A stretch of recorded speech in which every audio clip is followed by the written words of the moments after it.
Olá pessoal, sejam bem-vindos a mais uma aula do curso A Semente, a Tábua Rasa, o Índio de Papel, notas sobre a Escola de Formação Literária Brasileira.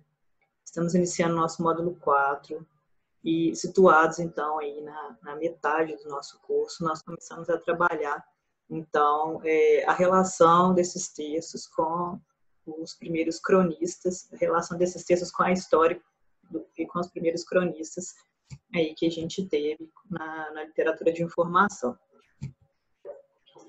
Nas aulas anteriores, nós trabalhamos aí com textos em que o exercício dos cronistas mesclava muitas vezes um elemento do fantástico, do místico, tudo isso ligado ao problema central, né, das nossas discussões aqui nesse curso, a potência explosiva das metáforas A Semente e a Tábua Rasa. Pois bem, nessa aula, adentrando as narrativas do século XVII, né, os autores e textos trabalhados vão, conforme aponta Alfredo Bose, né, e aí eu começo a citá-lo aqui, inserir a experiência do colono em um projeto histórico luso-brasileiro. Ou seja, mesmo apoiando o projeto de colonização, uma consciência do desleixo da colônia, da metrópole em relação à colônia, em relação à metrópole portuguesa, em relação à colônia, começa a se fazer evidente, né? Então, dentro dessas narrativas, começa a aparecer essa consciência dos autores. Em Raízes do Brasil, que é um livro do Sérgio Buarque de Holanda, uma indicação de uma bibliografia complementar também para vocês, ele vai fazer uma comparação com os movimentos de colonização espanhol e português, né? Então, ele aponta, por exemplo, que a importância da cidade como instrumento de dominação no período colonial, né? O espanhol via o desenvolvimento das cidades, né, das províncias, como uma empresa da razão, vendo ela como contrária à ordem natural, estabelecendo planos para o crescimento, para a expansão em linha reta dela, sempre adentrando as regiões internas, né, dos lugares em que eles estavam colonizando. Já os portugueses, em contrapartida, eles criaram cidades irregulares, né, nascidas, como ele vai dizer, a Deus dará. Cidades enlaçadas ao quadro da natureza, porque eles estavam, e a gente vai ver nos textos que iremos ler aqui durante a aula, que eles estavam agarrados ao litoral, né? E eles só iam se desprender ali daquela parte litorânea, de onde eles começaram a expandir, a explorar no século XVIII com o ciclo do ouro. Então, Sérgio Buarque de Holanda, nesse livrinho que é o Raízes do Brasil, ele vai salientar ainda que o interesse dos portugueses pelas conquistas foi, sobretudo, um apego ao meio de fazer riquezas, né, de fazer fortuna rápida. Eles dispensando, então, um trabalho irregular, que nunca foi virtude dele. Então, a facilidade e ascensão social deu à burguesia lusitana aspirações e atitudes de nobreza, a qual eles desejavam equiparar-se, né, desfazendo ensejos de formar uma mentalidade típica, específica brasileira, diferentemente de outros países, certo? Então, vamos iniciar a nossa aula de hoje. Vou projetar aqui para vocês o texto.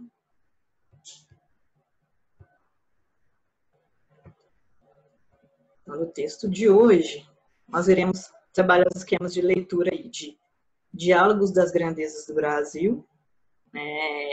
Foi publicado por Capistrano de Abreu, mas foi um livro escrito por Ambrósio Fernandes Brandão.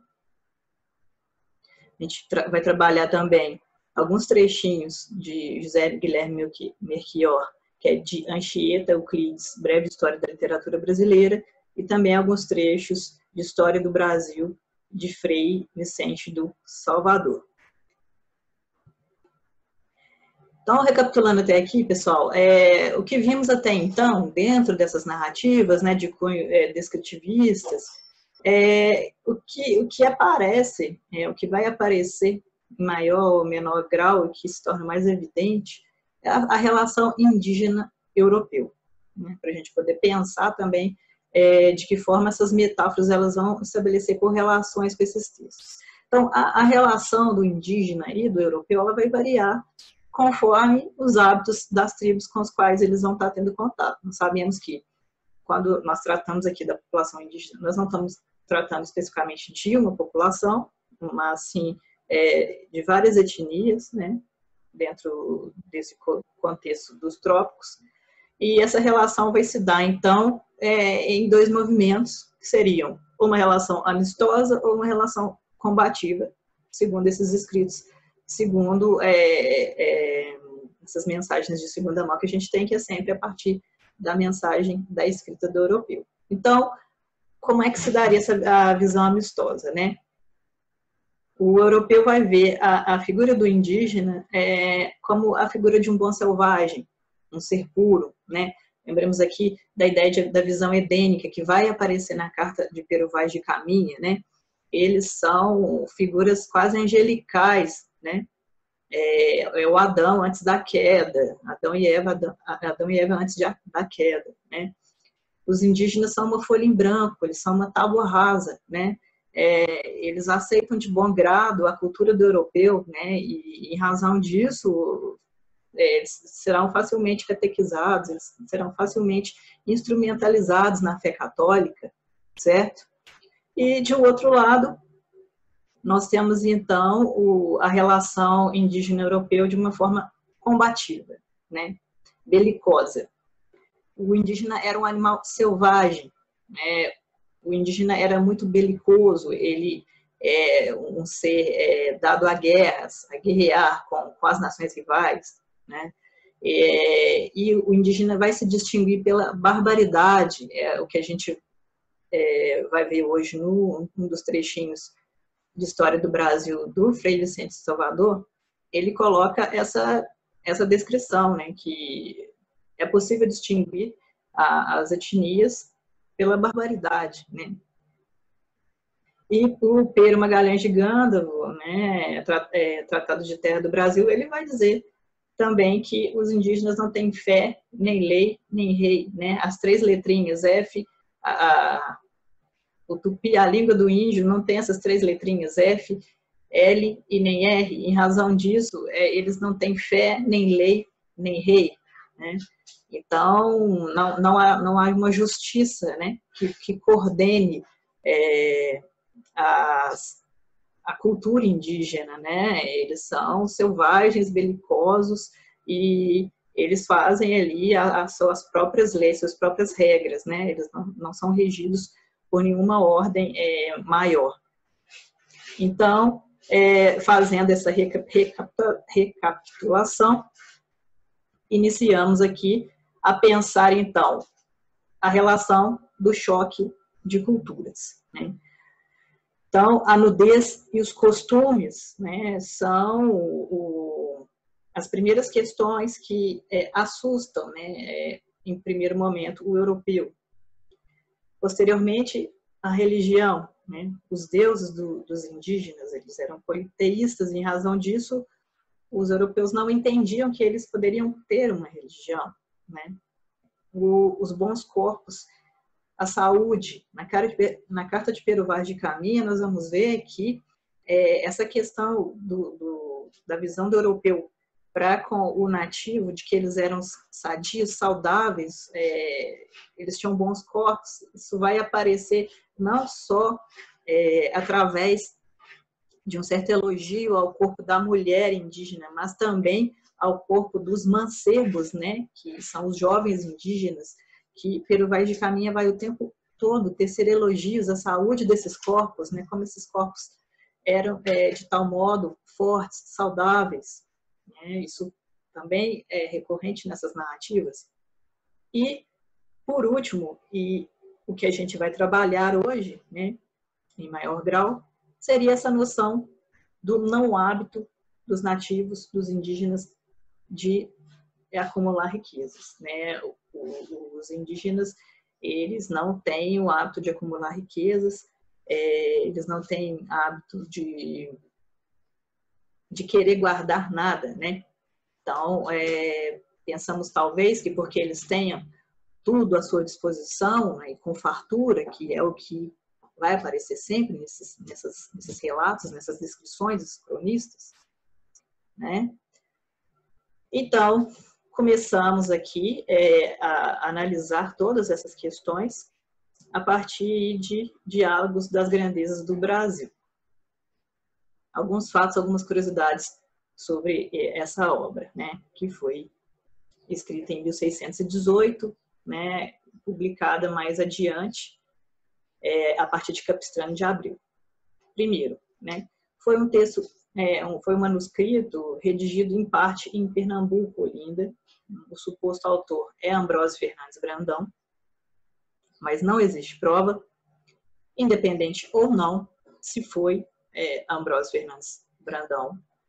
O autor era uma pessoa que tinha engenho em Camaragibe, casa em Olinda, engenho na Paraíba, então ele transitou por esses lugares, né? Ele transitou por essas capitanias de Pernambuco, da Paraíba. Há alguns indícios de que o Ambrósio Fernandes Brandão fosse um cristão novo, pelas marcas de judaicidade no seu texto. Por exemplo, o Diálogos da Grandeza do Brasil foi escrito em 7 dias, né? São 7 dias, e são apenas 6 diálogos, né? Então, tem um dia que ele simplesmente não vai ao encontro, o Brandônio, que é um dos personagens, não vai ao encontro de Oviano. Então, poderíamos pensar, então, que o Brandônio estaria guardando o 7º dia, né? Ele teria guardado o sábado. Então, outras marcas de judaicidade que vão aparecer seria quando ele diz que há uma hipótese de que os índios do Brasil fossem judeus, descendentes do templo do rei Salomão. Isso vai aparecer também no texto dele. Então, são questões que são pensadas por pesquisadores que adentram mais a fundo essa narrativa, né? Tudo isso vai estar no texto. E aqui eu trago um textinho, um trechinho do Frei Vicente de Salvador, para poder falar exatamente da questão de que eles não viam os indígenas com esse ideal de cobiça, de ajuntar riquezas. E isso é um ponto fundamental para que a gente possa discutir os próximos trechinhos aqui das duas obras, que é a História do Brasil, do Frei Vicente de Salvador, e Diálogo das Grandezas do Brasil, do Ambrósio Fernandes Brandão. O Frei Vicente de Salvador, em um certo ponto, né, da sua obra, ele vai dizer o seguinte, que de novo inventa cada dia a cobiça humana, não toca esse gentio, o qual só usa de uma simples comutação de uma coisa por outra, sem tratarem do excesso ou defeito do valor. E assim, com pitainhos se iam por pagos de uma galinha. Nem jamais usam de pesos e medidas, nem tem números por onde contém mais que até 5. Onde contem mais que até 5. E se cada conta houver de passar daí, a fazem pelos dedos das mãos e pés, o que lhes nasce da sua pouca cobiça, posto que, com isso, está a serem muito apetitosos de qualquer coisa que vem, mas tanto que a têm, a tornam facilmente de graça ou por pouco mais de nada. O que o Frei Vicente de Salvador está dizendo aqui é que os índios não tinham cobiça, né? Eles não eram materialistas, eles trocavam as suas coisas facilmente por outras, eles eram muito curiosos, eles gostavam muito das coisas novas que apareciam, né? Essa parte das trocas das quinquilharias aparece aí desde a Carta de Caminha, né? Onde eles vão estar trocando as suas ferramentas, alguns objetos, né, feitos na sua cultura por quinquilharias dos portugueses, né? E muitas das vezes eles são comprados por essas trocas, mas o Frei Vicente de Salvador, ele adiciona esse dado aqui que eles simplesmente eles se desagarram muito fácil das coisas materiais, eles não têm essa ideia materialista, né? Isso é uma coisa que para o europeu é muito estranha, né? É estranho ao europeu. A ideia da consciência predatória é o que a gente vai trabalhar nesse módulo, e o que eu quero dizer com a ideia de consciência predatória. Partindo aí do Diálogo das Grandezas do Brasil de 1618, publicado em 1888. É uma obra de Ambrósio Fernandes Brandão, e em primeiro momento, o que devemos saber? Essa obra é em formato de diálogos. O diálogo entre Brandônio, que é um colono bem informado, que já está vivendo algum tempo na colônia, e o Oviano, que é um recém-chegado da metrópole, e ele está ávido por informações da terra. Ele quer saber sobre os hábitos, sobre as riquezas, sobre fauna, flora, ele quer saber sobre tudo daqui. E ele já vem com o pensamento moldado, né, de que as coisas daqui são ruins, que o clima é péssimo, é muito quente, e que as pessoas vivem de forma precária aqui. E o Brandônio, o tempo todo, ele está tentando convencer o Alviano, né, de que essas terras são boas e de que o problema aqui é outro. O problema não são as terras, não é o local, não é o clima. Existe um problema maior que está situado aí nessa relação do colono, da metrópole, né, portuguesa com a colônia. O contexto econômico, né, que perpassa aí essa obra é a decadência da exploração do pau-brasil e o desenvolvimento da economia açucareira. Então, nós temos aí altos elogios à capitania de Pernambuco, né, que, conforme vemos nos textos anteriores também, no texto de Gandalf isso também vai aparecer, que a capitania de Pernambuco era uma das capitanias mais ricas, né, com mais engenhos e que circulava maiores riquezas. Então, nós vamos ter aí um texto que rende altos elogios às capitanias do norte, né? E a questão principal, pessoal, desse módulo que é os personagens, né, o escritor, ele vai agora sinalizar uma consciência de já não mais habitar a metrópole. Ou seja, os portugueses eles estão já com a mentalidade, o Ambrósio viveu um tempo em Portugal e um outro tempo no Brasil, em terras brasileiras, e ele já tem essa consciência de não estar na metrópole. Ou seja, eu preciso entender que aqui é o lugar que eu devo cultivar. Então, há uma denúncia do espírito predatório dos portugueses naquele período, né? E uma constatação da miséria de índios e escravos também. O modo como eles viviam a partir de sobras da burguesia ali, da população dos portugueses que tinham mais condições. No trechinho, um dos trechinhos do livro de Anchieta e Euclides, Breve História da Literatura Brasileira, do José Guilherme Melchior, nós vamos ter a seguinte citação, a seguinte passagem. Nos diálogos das grandezas do Brasil, a enumeração das riquezas da terra convive com o registro puro e simples das verdades da colonização. O elogio das vantagens do Brasil já se apoia na história real e não na mera fantasia. Então, uma primeira diferença que nós vamos ter aqui em relação aos textos anteriores da literatura de informação, que nós já vimos, é essa quebra do elemento fantasioso. Então, a partir desse momento, esses dois textos que iremos tratar, eles já vão se apoiar mais em relações históricas, em processos econômicos que ocorriam ali pelas capitanias, né? Com as capitanias já em movimento, já formadas, já atuando ali no setor açucareiro. E também a questão da negligência dos colonos, né, que o José Guilherme Melchior vai apontar e que aparece nesse texto do Diálogo das Grandezas do Brasil. Então, ele diz o seguinte: o carinho de Brandônio, que é esse colono que já está vivendo algum tempo no Brasil, né, o carinho de Brandônio pelo Brasil é uma grande afeição. Alonga-se em explicar a superioridade do nosso clima sobre o africano, indigna-se contra os corsários que vinham de França, todos os anos a roubar por essa costa do Brasil.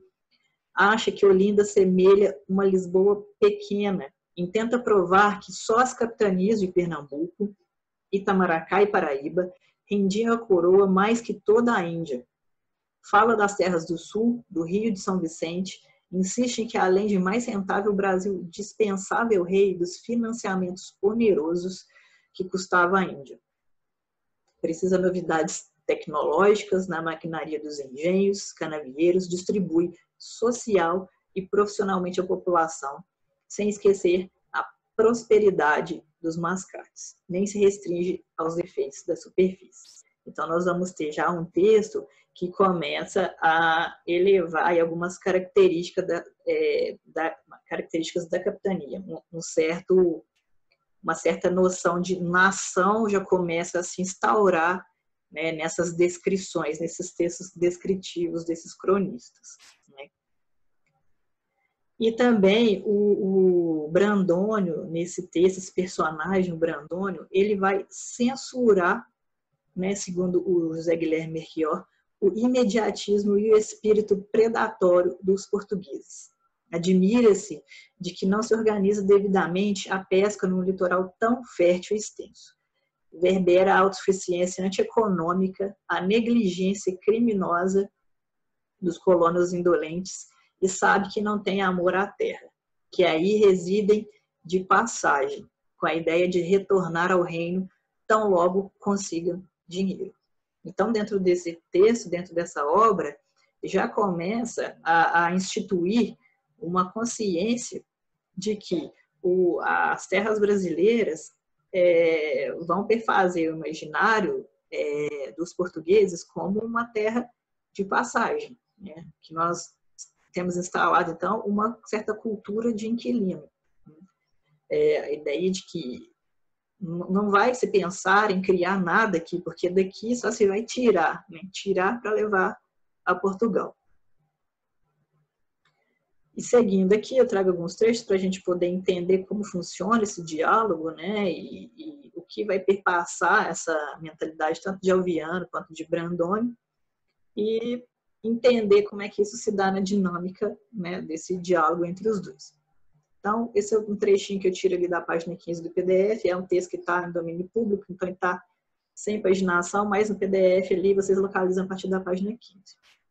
Então, o Alviano, em um certo momento ali da conversa, né, eles sempre conversando, o Alviano indagando sobre algumas características, algumas questões que chegou aos seus ouvidos sobre o Brasil, e o Brandônio tentando, né, sempre realçar as potencialidades das terras brasileiras. E aí, em um certo momento, o Alviano vai dizer ao Brandônio: não imagino eu isso nesse modo, mas antes tenho por sem dúvida que o lançarem-se no Brasil somente seus moradores a fazer açúcares é por não acharem a terra capaz de mais benefício, porque eu a tenho pela mais ruim do mundo, onde seus habitadores passam a vida em contínua moléstia, sem ter inquietação e, sobretudo, faltos de mantimentos regalados que em outras partes costuma haver. Então, o Alviano, ele alfineta aqui o Brandônio, dizendo que o único motivo de os colonos brasileiros só se dedicarem à cultura açucareira é que a terra não existe potencialidade de se fazer mais nada por aqui, né? E que essa história é muito engraçada de se dizer sempre que as terras brasileiras são muito férteis, são muito boas, mas eles só se dedicam à cultura açucareira. E o Brandônio vai rebater, ele vai dizer o seguinte: certamente que tenho paixão de vos ver tão desarrazoado nessa opinião, e porque não fiqueis com ela, nem com um erro tão crasso. Quero vos mostrar o contrário do que imaginais. E para o poder fazer como convém, é necessário que me digais se o ser o Brasil ruim terra é por defeito da mesma terra ou dos seus moradores. Então, uma certa consciência, né, de que há um certo desleixo por parte dos colonos, né, dos povos que estão aqui habitando e vivendo, há uma certa consciência de que há esse desleixo, né? De que as terras são boas, mas não há uma contraparte dos colonos, né? Das pessoas que cultivam essa terra, que estão aqui vivendo. Então, o Brandônio, logo a seguir, ele vai fazer a seguinte afirmação também, ele logo na página 16. Já me há de ser forçado fazer-vos retratar dessa errônea em que estáis.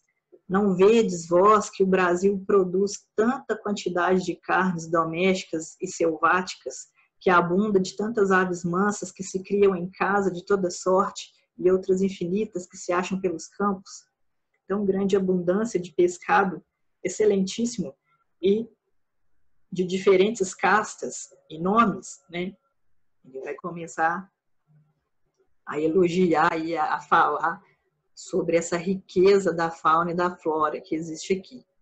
E conforme vai apontar também a qualidade, né, do que eles podem ter como alimentação, né? E ele diz, tantos mariscos e caranguejos que se colhem e tomam à custa de pouco trabalho, tanto leite que se tira dos gados, tanto mel que se acha nas árvores agrestes, ovos sem ponta, frutas maravilhosas cultivadas com pouco trabalho, e outras sem nenhum que os campos e matos dão deliberadamente, tanto legumes de diversas castas, tanto mantimento de mandioca e arroz, com outras infinidades de coisas salutíferas e de muito nutrimento para a natureza humana, que ainda espero de vou-las relatar mais em particular, pois a terra que abunda de todas essas coisas, como se lhe pode atribuir falta delas? Porque certamente que não vejo eu nenhuma província ou reino dos que há na Europa, Ásia ou África que seja tão abundante de todas elas, pois sabemos bem que se tem umas, lhe faltam outras. E assim errais sumamente na opinião que tens. Então, o Brandônio rebatendo o tempo inteiro o Oviano, dizendo que sim, o Brasil é uma terra rica, nós temos de tudo, nós temos os mariscos e caranguejos, e isso vai ser recorrente ali, ele dizendo que a população pobre ela se alimenta muito desses mariscos e caranguejos, né? Em uma certa passagem do texto, ele vai dizer que existe até uma certa época no ano em que eles são tão abundantes que os caranguejos eles adentram as propriedades das pessoas pedindo para serem comidos, né? Então ele tem aparece esses certos traços assim de um certo exagero, né? Para poder relatar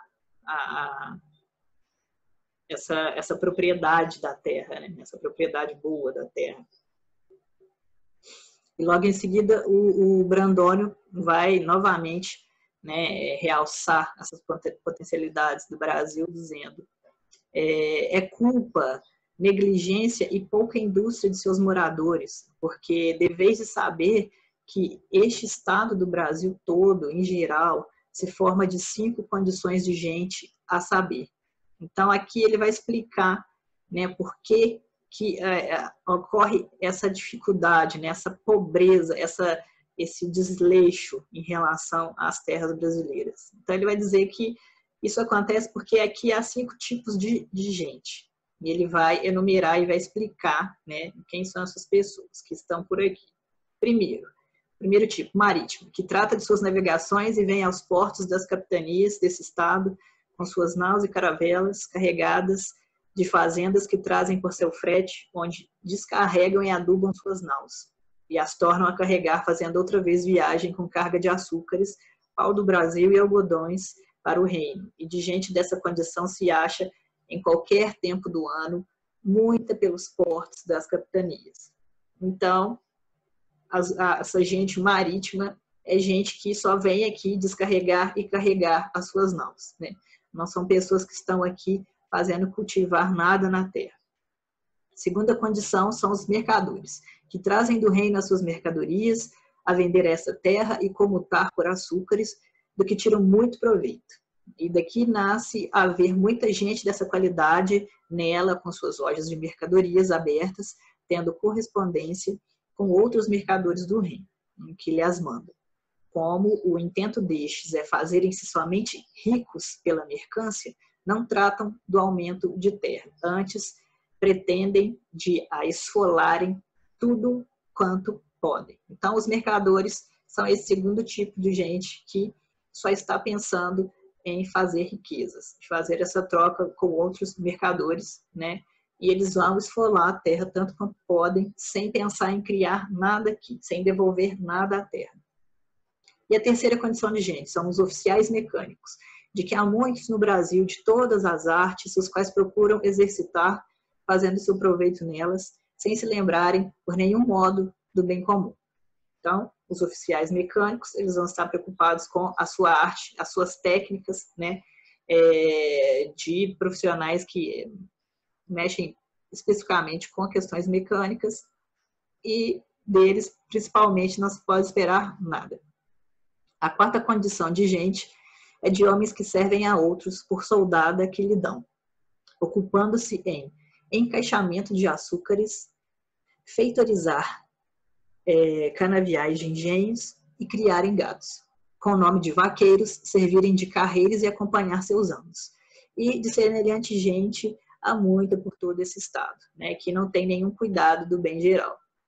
Essa quarta condição de gente são os empregados dos colonos, né? Eles estão lá ou encaixotando açúcar, eles estão servindo os colonos, né? Então, especificamente, não se deve esperar nada deles, porque eles são uma mão de obra praticamente barata ali dos colonos, né? Então, eles não têm essa mentalidade, né, de fazer retornar nada para o bem geral, para o bem comum. A quinta condição é daqueles que tratam da lavoura, e estes tais se dividem em duas espécies. Há uma dos que são mais ricos, tem engenhos com títulos de senhores deles, nome que lhes concede sua majestade em suas cartas e provisões, e os demais têm partidas de cana a outra, cujas forças não abrangem a tanto, se ocupam de lavrar mantimentos, legumes, né? Então, existem esses colonos que lhes são cedidos terras para cultivarem, para terem os seus escravos, para eles desenvolverem suas riquezas, e existem os que são menos ricos ali, que eles estão cultivando coisas menores, legumes. E ele vai dizer que todos, assim uns como os outros, fazem suas lavouras e granjearias com os escravos de Guiné, que para esse efeito compram por subido preço, e como o do que vivem é somente do que granjeia com tais escravos. Não lhes sofre o ânimo ocupar a nenhum deles em coisa que seja tocante à lavoura, que professam de maneira que tem por muito tempo perdido que gastam em plantar uma árvore, que lhes haja de dar fruto em 2 ou 3 anos, por lhes parecer que é muita demora, porque se ajunta a isso cuidar cada um deles, que logo em breve tempo se hão de embarcar para o reino, que lá hão de ir morrer. E não basta desenganá-los dessa opinião 1000 dificuldades que a olhos imprevistos lhe impedem podê-la fazer. Então, o Brandoni, ele dá uma alfinetada aqui em que essas pessoas, essa quinta condição, que é os que tratam da lavoura, eles não querem cultivar nada para além dessas coisas fáceis e que servem ao ideal mercantilista, porque eles estão pensando única e exclusivamente no seu retorno financeiro, e para além disso, eles estão pensando no seu retorno ao reino, né? O único motivo de eles estarem aqui, né, alimentando esse ideal mercantilista, à custa da mão de obra escrava, é o retorno para o reino com as suas riquezas. Então, eles estão aqui único e exclusivamente para carregar suas riquezas para o reino em um futuro. Não importa a dificuldade que eles vão ter para poder fazer esse retorno. Então, ele continua aí, por maneira que esse pressuposto que tem todos em geral de se haverem de ir para o reino, com a cobiça de fazerem mais 4 pães de açúcar, 4 covas de mantimento, não há homem em todo este estado que procure nem se disponha a plantar árvores frutíferas, nem fazer as benfeitorias acerca das plantas. que se fazem em Portugal e, por conseguinte, se não dispõem a fazerem criações de gados e outras. E se algum o faz, é em muita pequena quantidade e tão pouca que a gasta toda consigo mesmo e com a sua família. E daqui nasce haver carência e falta dessas coisas. E o não vermos no Brasil quintas, pomares e jardins, tanques de água, grandes edifícios, como na nossa Espanha, não porque a terra deixe de ser disposta para essas coisas, de onde concluo que a falta é de seus moradores, que não querem usar delas. Então, um trecho altamente explicativo, né, pessoal? O Brandônio, ele sinaliza aí o que já essa consciência que começa a passar nesse período histórico aí, estamos aí no século XVIII, né? E ele já começa a apontar esse potencial destrutivo da colonização, esse desleixo da coroa portuguesa para com a colônia. A ideia de antipredatorismo, né, e a oposição ao transoceanismo vai aparecer já, seguindo aqui, no nosso módulo 4, com a escrita do Frei Vicente de Salvador, certo? Então, situando o Frei Vicente de Salvador, ele nasce ali próximo a Salvador, em 1564, falece em Salvador também em 1636, ele faz Direito e Teologia em Coimbra, Portugal, e ao retornar, ele vai entrar ali para a Ordem Franciscana.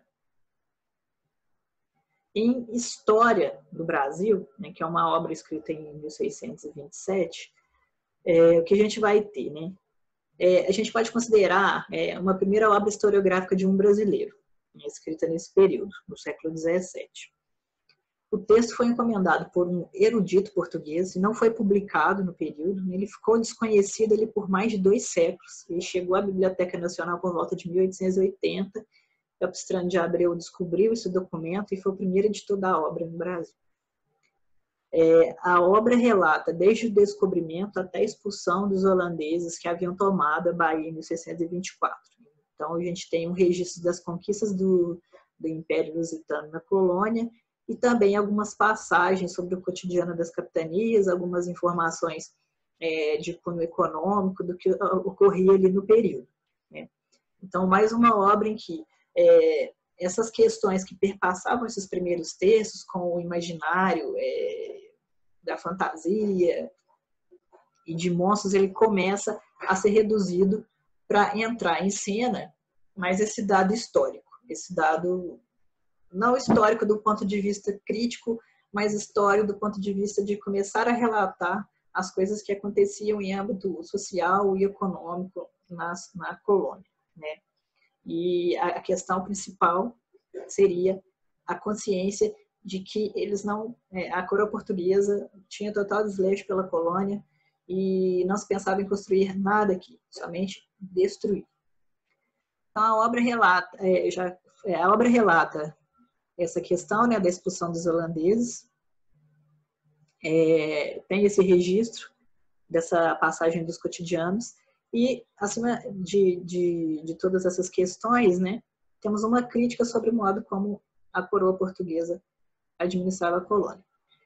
Seguindo, então, o que nós vamos ver é que a gente tem um desenvolvimento dessa consciência de antipredatorismo de Brandônio. Então, com a obra de Frei Vicente, temos um avanço, né? Subimos um nível nessa consciência de antipredatorismo que já vem aparecendo na obra do Brandônio.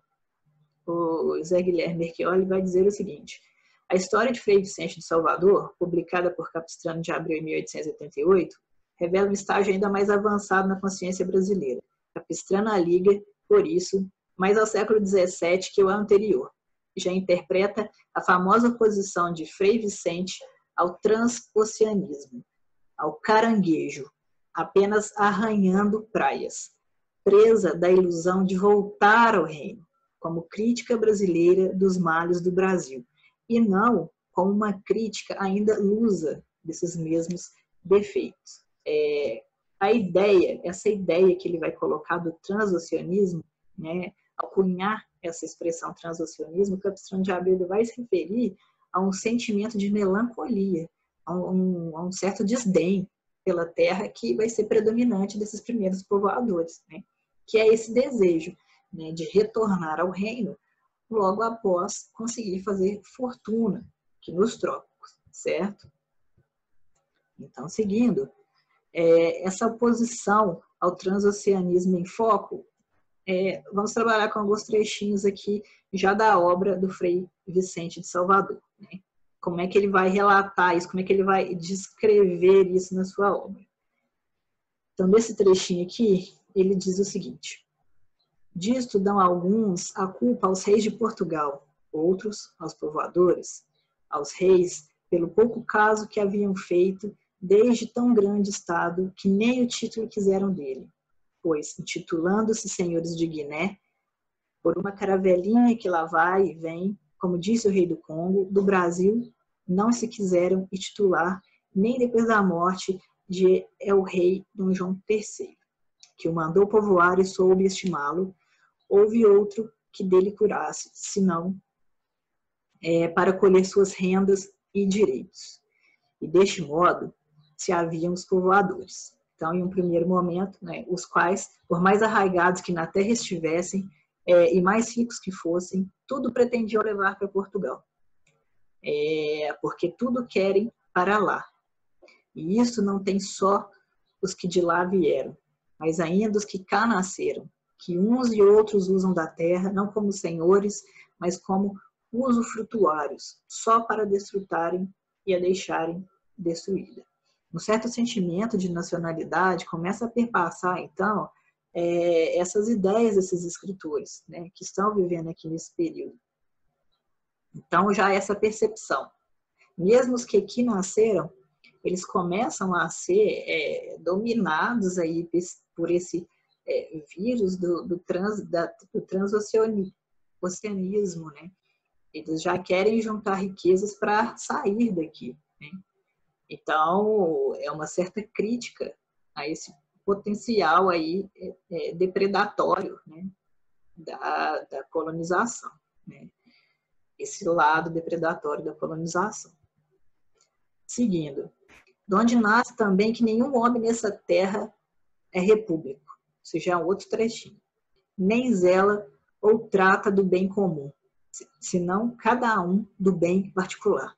Não notei eu isso tanto quanto vi notar um bispo de Tucumã da Ordem de São Domingos, que por algumas dessas terras passou para a corte, era grande caronista, homem de bom entendimento e prudência, e assim ia muito rico, notava as coisas e via que mandava comprar um frangão, 4 ovos e um peixe para comer, e nada lhe traziam, porque não se achava na praça nem no açougue, e se mandava pedir as ditas coisas a outras muitas, a casas particulares lhes mandavam. Então disse o bispo verdadeiramente que nessa terra andam as coisas trocadas, porque toda ela não é república, sendo cada casa. Então, essa percepção do Frei Vicente é de um certo individualismo, né? E até de uma certa noção de que essa ideia de república e de uma vivência de polis ali ainda não era instituída. Então, faltava tudo, eles não queriam cultivar nada na terra. Havia uma certa visão de até deserção, né, do exercício de progredir a terra. E isso é muito claro nesses trechinhos. E aí, seguindo, né, o Frei Vicente de Salvador, ele aponta o seguinte: assim é que, estando as casas dos ricos, ainda que seja a custa alheia, pois muitos devem quanto têm, providos de todo o necessário, porque têm escravos, pescadores, caçadores que lhes trazem a carne e o peixe, pipas de vinho e de azeite, que compram por junto, nas vilas muitas vezes se não acha isso à venda.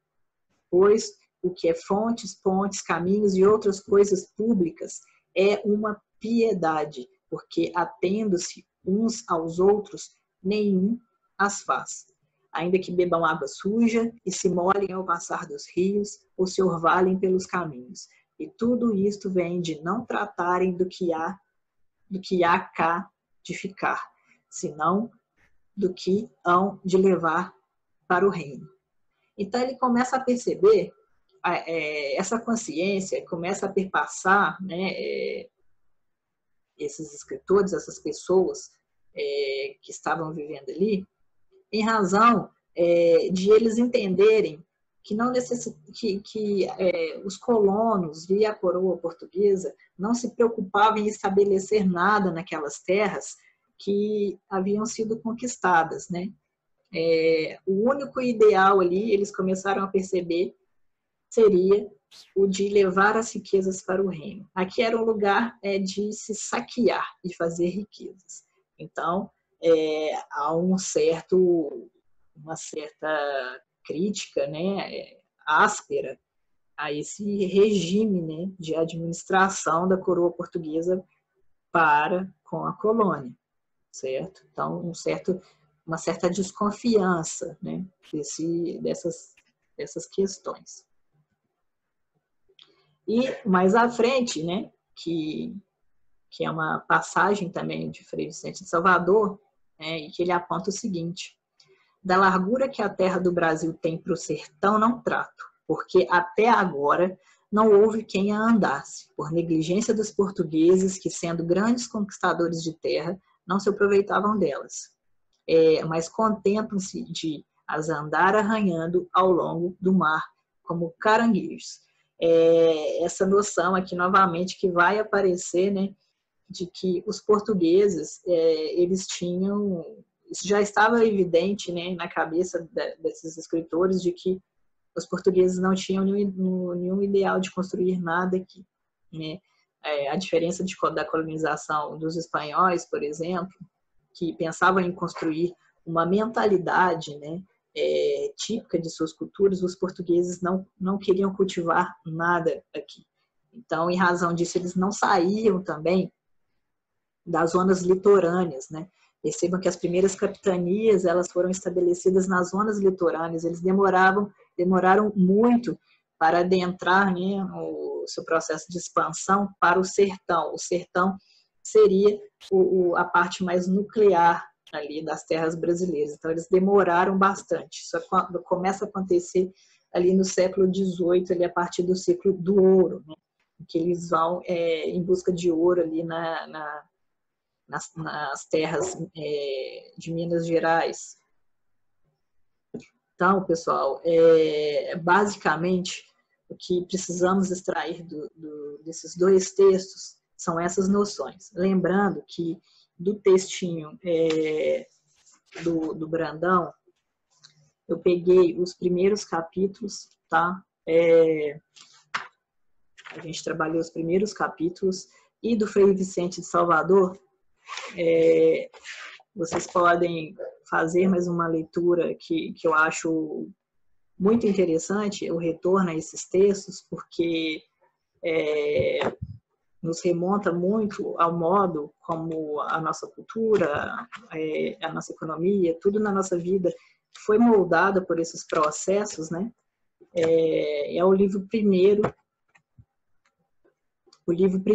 então, do Frei Vicente de Salvador, porque História do Brasil é dividido em vários livros.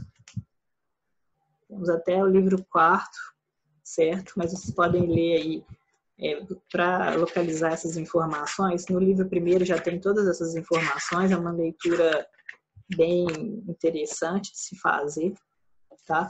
E nos Diálogos das Grandezas do Brasil, do Ambrósio Fernandes Brandão, vocês peguem aí para reler, então, a introdução e o diálogo 1º e o diálogo 2º. Tá? No 6º diálogo, é interessante vocês darem uma passada por ele, porque ali eles começam a falar sobre a cultura dos indígenas. Então, muitas das coisas que estão ali na Carta de Caminha, no Tratado de Terra do Brasil de Gandolfo, vai aparecer novamente e quase que se torna lugar comum desses textos. Então, é interessante dar uma passada pelo diálogo sexto para poder entender ali como é que esses textos são permeados de lugares comuns, certo? Então, resumindo toda essa aula, o que temos? Um duplo movimento de destruição, né? Nós temos um movimento de destruição cultural e de riquezas, certo? É uma crítica também à administração da coroa portuguesa na colônia, a consciência dos que aqui residem da atitude predatória da terra, né? O trópico é de passagem, tá? Essa ideia de inquilino, né? Uma terra de inquilino. O Ambrósio, o Fernandes Brandão e Frei Vicente, eles têm essa percepção desse movimento de colonização amparado a uma cultura melancólica, transoceânica, né? De promessa de retorno a Portugal, né? Após conseguir acumular riquezas, certo? E é interessante também a gente pensar que tudo que era produzido aqui era levado para a metrópole. Então, a gente tem essa relação nos séculos aí da colonização, né, no início da colonização, de que tudo que era produzido era para lá enviado. Então, o sistema de organização colonial também nesse período foi muito lento, devido também à expansão, o tamanho do território. Então, eles demoraram muito tempo para explorar todo o território. Então, a mentalidade da época era essa, né? O mais fácil, que eram as zonas litorâneas, né? Em que eles já estavam estabelecidos, e extrair daqui mais do que desenvolver aqui, né? E, historicamente, nós estamos lidando com um movimento aí que é, então, o seguinte: nós temos um violento processo de imposição da cultura dos portugueses sobre os indígenas, certo? E que se dá, né, sobretudo, a partir da destruição e desvalorização da cultura indígena e, posteriormente, africana, certo? E a língua também, pessoal, lembrando, né, que a língua é utilizada como instrumento de poder, como instrumento de dominação, né? Os indígenas, eles não sabem a nossa língua e eles seriam muito lentos para aprender isso. Em razão disso, os jesuítas, né, eles começam a trabalhar aqui, a estudar, quase como antropólogos, né, a língua indígena para entender e assim ensinar os modos de cultura europeia. Então, a importância da língua com esse potencial de dominação, né? O Anchieta, José de Anchieta, ele cria uma das primeiras gramáticas sobre a língua tupi, né? Publicada ali em 1595. Então, esse movimento de sobreposição de culturas, ele vai se dar aí também pela linguagem, né? E a gente tem, em um segundo momento, para além dessa imposição, dessa destruição da cultura, né, do indígena, a gente tem o violento processo de destruição e saqueamento das riquezas dos trópicos, certo? Isso vai aparecer nesses dois textos, tanto o texto do Ambrósio Fernandes Brandão quanto quanto do Frei Vicente de Salvador, certo? E esses dois textos, o diálogo que eles estabelecem é esse duplo movimento, certo? Então, vamos lembrar também sobre essa questão do olhar português para o solo brasileiro, né, que seria esse olhar predatório. O Brasil era um lugar para ser explorado e não desenvolvido, né? E isso foi retardando o processo, né, de desenvolvimento, não só dos primeiros núcleos urbanos, né, que se estabeleceram em zonas litorais, mas também um processo intelectual da população brasileira. E isso é resvalar na literatura de que forma, né? Vamos lembrar aí, pessoal, que o Antônio Cândido, ele vai situar o início de uma literatura propriamente dita brasileira no século XVIII, no arcadismo mineiro, certo? Então, vejam quanta coisa aconteceu antes de os portugueses iniciarem a busca pelo ouro em Minas Gerais, né? No século XVIII, no arcadismo mineiro, que é situado ali, né? O arcadismo se desenvolve junto com o ciclo do ouro, em Vila Rica, né? E muitos dos intelectuais vinculados a essa escola, a esse movimento da Arcádia, eles estavam ligados ao movimento da Inconfidência Mineira, certo? Então, todas essas questões são resvaladas, não só historicamente, mas também vão imprimir marcas na nossa literatura, no modo como nós vamos encarar, então, como se dá o processo aí, principalmente a partir da visão de Antônio Cândido, de situar o início da nossa literatura no arcadismo mineiro, tá certo? Então, é isso, nós terminamos nossa aula 4 por aqui, e na aula 5 nós temos então a literatura de catequese, o poema pedagógico e religioso de José de Anchieta. Muito obrigado e até lá.